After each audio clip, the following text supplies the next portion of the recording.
प्राणिश्रांग्रणे अलग ढंग के धनुष बाण और यहाँ पर भीषण भीषण युद्ध के कौशल दिखाई देने वाले हैं। जहां ब्रह्मास्त्र चलेगा वहीं आग्नेय अस्त्र और वर्षा के अस्त्र भी चलेंगे। भगवान शंकर ने भीषण युद्ध किया भगवान श्री कृष्णचंद्र जी के साथ। बाणासुर भी इसमें लगा हुआ है, लेकिन तभी भगवान शंकर को रोकने के लिए भगवान ने एक ऐसा बाण चलाया जिससे भगवान शंकर को जम्हाई ही हत्ती रह गई। जम्हाई आए तो फिर कोई काम बनता नहीं। भगवान शंकर जमभक्ति करते रह गए और तब रुद्र ने कहा तीर्थम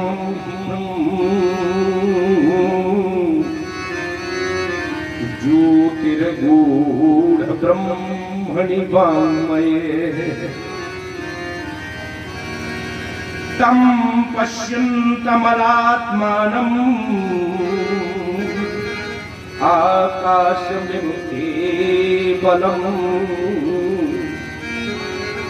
हे प्रभु, आपसे कोई पार कैसे पा सकता है, लेकिन मैंने अपने वचन की रक्षा की है।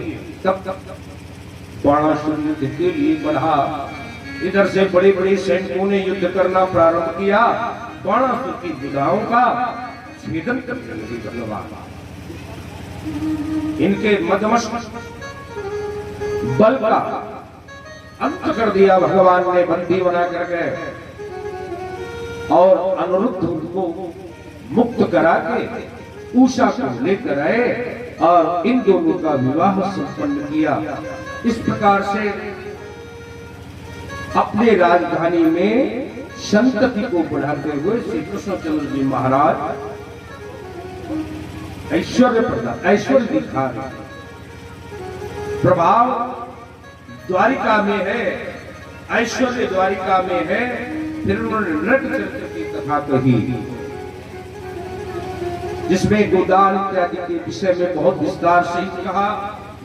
फिर द्वैत का वध किया भगवान ने, जो बहुत उत्पात मचाया था। फिर हस्तिनापुर में शाम्ब का विवाह संपन्न कराया। शाम्ब का विवाह जब संपन्न हो गया तो नारद जी दिनचर्या देखने के लिए आए। देखे भगवान श्री कृष्णचंद्र कैसे रहते हैं। इन्होंने प्रत्येक महल में भगवान के अनेक अनेक रूपों का, अनेक अनेक क्रियाओं का दर्शन किया। और दर्शन कर लेने के बाद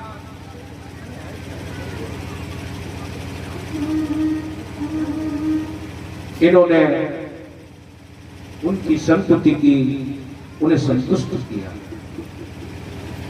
महाराज श्री बताते हैं कि एक बार राजसूय यज्ञ प्रारंभ हुआ हस्तिनापुर में। तो मुनियों ने भगवान के नाम का संकीर्तन प्रारंभ किया। राधा रमण हरि गोविंद बोलो, गोविंद बोलो हरि गोपाल। ये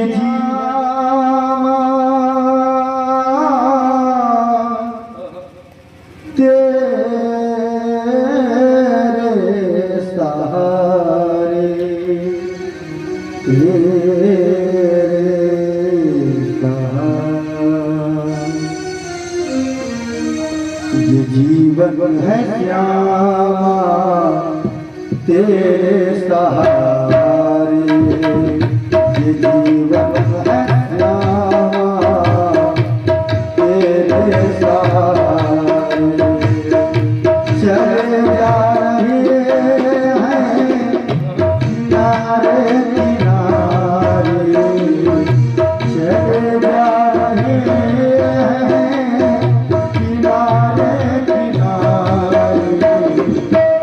जीवन है श्यामा तेरे साथ।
जीव माने हम सब अपने आप को जीव माने। जीव आत्मा मानने का भ्रम तो बहुत समय से हमने कर नहीं पाया। शरीरी हम अपने आप को मानते नहीं, शरीर मानते। अब आप अपने आप को थोड़ी देर शरीर से अलग करके देही मान लीजिए, मैं जीव हूं। संसार का प्रत्येक जीव माया के प्रपंच से दीन बनता जाता है। कभी कोई समस्या खड़ी है, कभी कोई समस्या खड़ी है। उस दीनता का निवारण हमारे अपने मनोविकार करने नहीं देते। दो तरह की सोच है जीवन में। एक सोच है सकारात्मक, अंग्रेजी के विद्वान इसे तो पॉजिटिविटी कहते हैं, पॉजिटिविटी। और एक है नेगेटिविटी, नकारात्मक सोच। नकारात्मक सोच व्यक्ति को अवसाद देती है, अवसाद आता है। तो दो प्रकार की सोच को एक साथ जोड़ करके देखिए कितना उत्कृष्ट ज्ञान है। ये कथा मैं इसलिए जल्दी जल्दी कहना चाहता हूं कि आपको इस समय में माने 2 घंटे में पूर्ण दर्शन दिखा सकूं श्रीमद् भागवत के संक्षिप्त आख्यान को भी। इसलिए महाराज श्री 2 धाराओं को, 2 सोच को मिलाती जीव के साथ क्या विडंबना है। वो परमोत्कृष्ट सोच वाला बन सकता है, लेकिन जहां उसकी दूसरी सोच खड़ी होती है वो उसको उस तरफ से जाने से रोक देती है। देखिए एक श्लोक पर आप लोग विचार करिए और आपको सही दर्शन होगा इसका। महाराज श्री जी ने पूछा कि महाराज जी, हमने सुना है कि श्री कृष्णचंद्र जी के एक मित्र रहे हैं और वो मित्र के पास आपदाओं का भंडार। जैसे ही उन्होंने आपदा कहा, सुखदेव जी ने रोका। अरे रुक, आपदा क्यों कहता है? आपदा माने अनायास ही कोई संकट खड़ा हो जाए, वो आपदा होती है।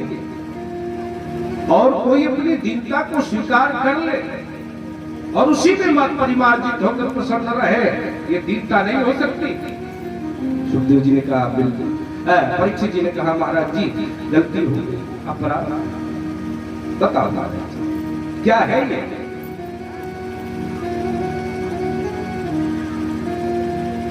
तो श्री सुखदेव जी ने पहला श्लोक, बहुत सुंदर श्लोक कहा और पूरे श्लोक में सारा दर्शन आपके सामने। कृष्णस्याशीत सखा क्वचित ब्राह्मणो ब्रह्मवित्तमः निरक्त इंद्रियरथा अर्थेषु प्रशांतात्मा जितेन्द्रियः।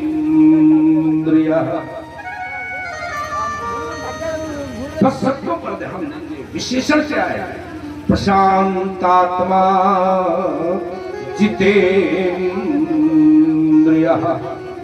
शांत आत्मा कौन होता है? जिसका मन बिल्कुल शांत हो जाए, मन बिल्कुल शांत हो जाए। लेकिन शास्त्र तो कहते हैं मन एक क्षण के लिए भी शांत नहीं होता। नहीं कसचित क्षणमपि मनः जात तिष्ठत अकर्मकृत। अकर्मा नहीं रह सकता। तो इसी बात को समझने के लिए, सिर्फ समझने के लिए ध्यान दीजिए।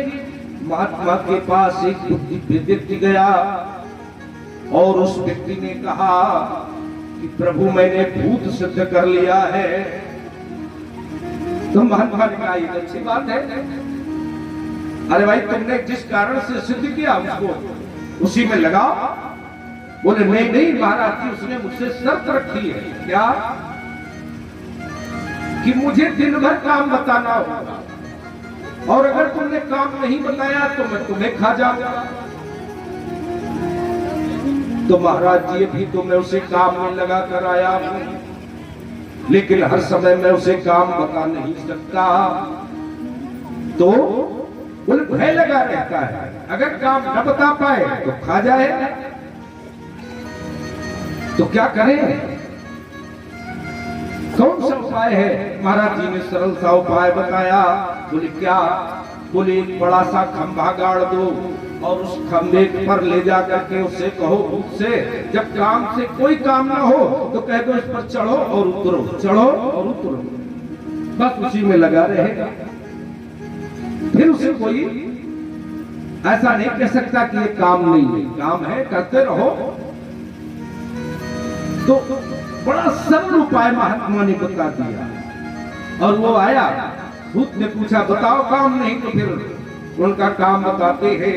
पहले ये खंभा गाड़ो। उसने खंभे गाड़ने में जो समय लगाया सो लगाया, फिर खड़ा हुआ। बोले बताओ महाराज जी क्या करें? बोले इसी खंभे पर चढ़ जाओ और फिर उतरो, चढ़ो फिर उतरो, बस लगे रहो। वो लगा रहा, ये आराम से अपने काम करते रहते कि चलो इस भूत से छुट्टी तो मिली। नहीं नहीं, यही तुम्हारे साथ है। तुमने मन को सिद्ध कर लिया, मन तो एक भूत है, एक भी क्षण ठहरता नहीं। अब काम बताओ, अब काम बताओ। अगर आप रजाई में भी ढककर मुंह सो जाए कि बस हम कुछ नहीं सोचेंगे, तो भी सोच रहा है, ये भूत है, काम में लगा ही रहेगा। बोले नहीं नहीं हम सो जाते हैं। सो गए तो सपनों में ले गया, अब भी लगा है, काम लगा ही रहता है। मन एक क्षण के लिए भी अकर्मा नहीं रह सकता, इसलिए इसको कहां लगावे? तो बस सब संतों की वाणी है, नित्य निरंतर भगवान के श्री नाम जाप में लगाते हो, बस लगे रहो, लगे रहो। अब अकर्मा नहीं रह सकते, अब कर्मकृत बने रहोगे। महाराज श्री कहते हैं तो यही है महाराज श्री सुदामा जी, जो प्रशांतात्मा, बिल्कुल शांत मन भगवान के श्री चरणों में लगा रहता है। तो बताओ मन काम क्या करेगा? बिल्कुल उसी में लगा रहो, एकदम प्रशांत हो गए। और दूसरा विशेषण बताया, जितेंद्रिय, जिसका मन बस में हो जाए वही जितेंद्रिय। फिर तो मन जब दूसरे काम में लगा है तो इंद्रियों के साथ लग नहीं पाएगा, और जब इंद्रियों के साथ नहीं लगेगा तो आप जितेंद्रिय हो जाएगा। फिर कहा विरक्त इंद्रिया अर्थेषु, इंद्रियों का अर्थ भी नहीं जानते हैं। किस इंद्री को क्या अर्थ से चाहिए ये भी नहीं जानते। अच्छा तो बताओ ऐसे गृहस्थ धर्म वाले को क्या चाहिए? बस ये सकारात्मक सोच है। दूसरी तरफ नकारात्मक सोच खड़ी है। नकारात्मक सोच ने कहा, कौन है? बोले पतिव्रता पतिं प्राह ममलायत बदनेन चाह। स्त्रियों का स्वाभाविक स्वभाव है, जो बात कहेंगी वैसे चेहरा भी बना लेंगी। हंसने वाली बात पे बहुत जोर से हंसते हैं, रोने वाली बात पे तो और दो सांसों बढ़ा लेंगी। ये है नकारात्मक सोच। क्या क्या? दरिद्रता सीदमाना, मेरी बात सुनो। बोले क्या? ये दरिद्रता मुझको बहुत दुख दे रही है। कहां है दरिद्रता? अरे ये नंगे भूखे बच्चे, और मेरा भी तो हाल देख लो कैसा है। ये है नकारात्मक सोच। कुछ नहीं मिला संसार से, उसने आकर के प्रेरित किया। तो क्या चाहती हो? उसने बहुत बढ़िया बात कही, मैं चाहती क्या हूं? हमने सुना है कि जगत के पति द्वारिकाधीश जो लक्ष्मी के पति हैं, उनके यहाँ बहुत धन है और वो आपके मित्र हैं। सुदामा को कुछ चाहिए ही नहीं और इसे उन्हीं से सब कुछ चाहिए। सुदामा जी तो बड़ी घबरा है कि अब क्या करें, बात मेरी बिगड़ जाएगी। इसलिए उन्होंने सबसे पहले कहा, देखो नाम शास्त्र सम्मति नहीं है। सुदामा ने बोले कौन? ब्राह्मणो वित्त ब्रह्म वित्तमः। पर ब्रह्म परमात्मा के सारे ज्ञान को इसने अर्जित कर लिया है, उस धन से धनी है। भजन गाया था कि मेरे पास दुनिया का धन ना हो कोई बात नहीं, लेकिन उसके पास धन क्या है?